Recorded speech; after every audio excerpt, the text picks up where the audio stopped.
Hello friends, আজ বেগুন দিয়ে বানাবো দুর্দান্ত একটি রেসিপি, যা দিয়ে রুটি, পরোটা বা গরম ভাত এক নিমেষেই শেষ হয়ে যাবে। তো চলুন শুরু করা যাক। এখানে লম্বা লম্বা সাইজের দুটো বেগুন নিয়ে নিয়েছি। বেগুনগুলোকে লম্বা করে 4 ফালি করে নিয়েছি আমি, বোটা সমেত। এবার ভালো করে ধুয়ে এর মধ্যে লবণ, চিনি আর হলুদ গুঁড়ো মাখিয়ে নেব। ভালো করে উল্টে পাল্টে লবণ, চিনি, হলুদ গুঁড়ো মাখিয়ে নিতে হবে।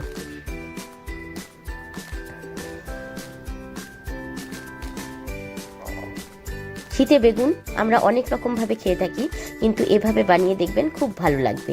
এখানে মিক্সার গ্রাইন্ডারে একটা জারে 1 চামচ সর্ষে, 1 চামচ পোস্ত আর 3টে কাঁচা লঙ্কা আমি নিয়ে নিলাম।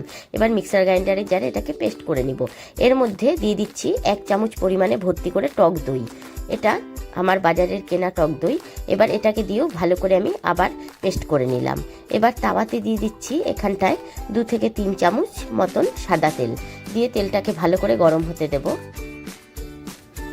এবার হলুদ লবণ মাখিয়ে রাখা বেগুনগুলো এর মধ্যে দিয়ে আমি ভালো করে মিডিয়াম আঁচে উল্টে পাল্টে লালচে করে ভেজে নেব।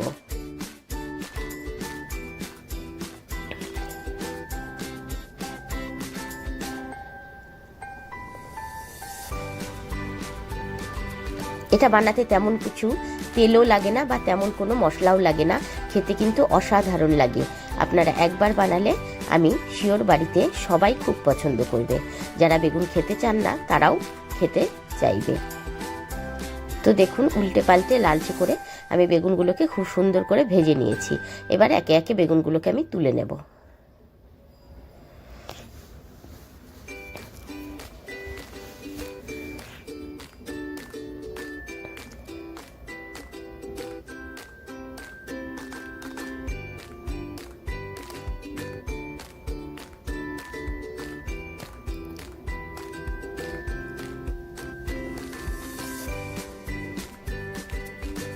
সবগুলো বেগুনকে আমি তুলে নিয়েছি।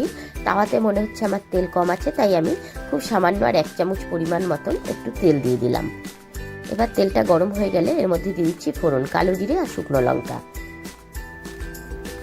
ফোড়নটাকে একটু গরম হতে দেব। তারপর এর মধ্যে দিয়ে দেব 3টে চেরা কাঁচা লঙ্কা। এখানে আমি 2টো পেঁয়াজকে ভালো করে মিহি করে কেটে নিয়েছি, সেটা এর মধ্যে দিয়ে দিলাম। আর দিয়ে দিচ্ছি একটা টমেটো। টমেটোটাকেও একদম লম্বা করে পাতলা পাতলা করে কেটে নিয়েছি, যাতে টমেটোটা গলে যায়। এবার ভালো করে পেঁয়াজ আর টমেটো ভাজা ভাজা করে নেব।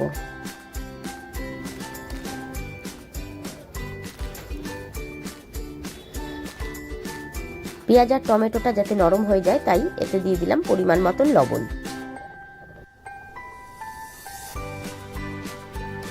ভালো করে কিছুক্ষণ নেড়ে চেড়ে তারপর এর মধ্যে একটা ঢাকনা দিয়ে একটু ঢেকে রাখবো, একদম পেঁয়াজ আর টমেটোটাকে নরম হয়ে যাওয়ার জন্য। 1-2 মিনিট ঢেকে রাখার পর আমি ঢাকনাটা খুলে নিলাম। দেখুন, টমেটোগুলো একদম নরম হয়ে গেছে। স্প্যাচুলা দিয়ে চাপ দিলেই টমেটোগুলো একদম গলে যাচ্ছে। এবার আরেকটু নেড়েচেড়ে অল্প ভাজা মতন করে নেব।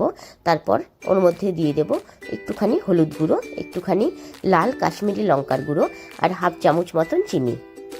এবার সব দিয়ে, মশলা দিয়ে, পেঁয়াজ দিয়ে, সব দিয়ে আবার ভালো করে মিশিয়ে নিচ্ছি। পেঁয়াজ আর টমেটোর সাথে মশলাগুলো বেশ ভালো করে মিশে গেছে। ভালো করে নেড়ে চেড়ে টমেটোটাকে একদম গলিয়ে নিয়েছি। পেঁয়াজটাকে কিন্তু খুব বেশি ব্রাউন ভাজবো না আমরা, এরকম হালকা মতন হবে।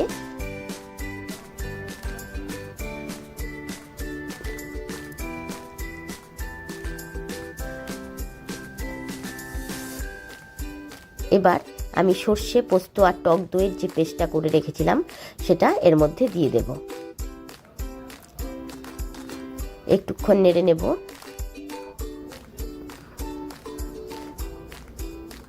মশলাটা যে বাটিতে রেখেছিলাম তার মধ্যে খুব সামান্য পরিমাণে একটু জল দিয়ে বাটিটা ধুয়ে ওটা আমি এর মধ্যে দিয়ে দিলাম।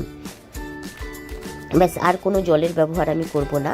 এভাবে একটু নেড়ে চেড়ে এটাকে, মশলাটাকে একটু কষিয়ে নেব।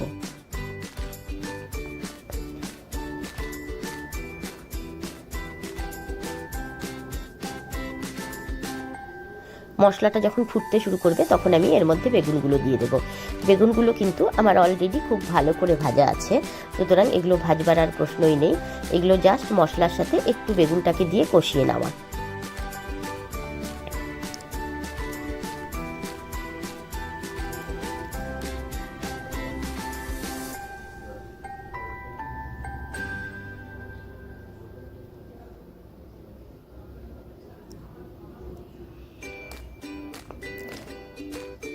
আমি সবগুলো বেগুনের মধ্যে দিয়ে দিয়েছি। এবার চারপাশ থেকে মশলাগুলো তুলে বেগুনগুলোকে একটু উল্টে পাল্টে নেড়ে চেড়ে মশলার সাথে লাগিয়ে নেব।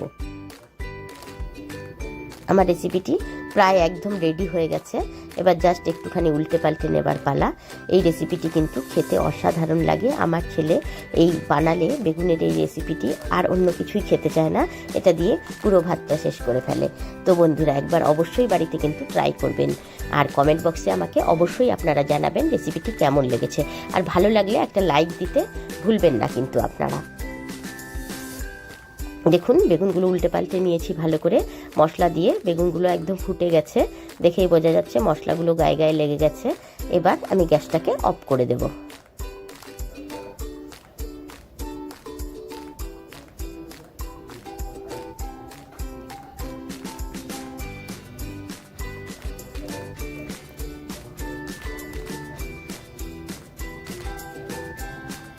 গ্যাসটাকে আমি অফ করে দিয়ে এবার এটাকে সুন্দর করে প্লেট করে নেব।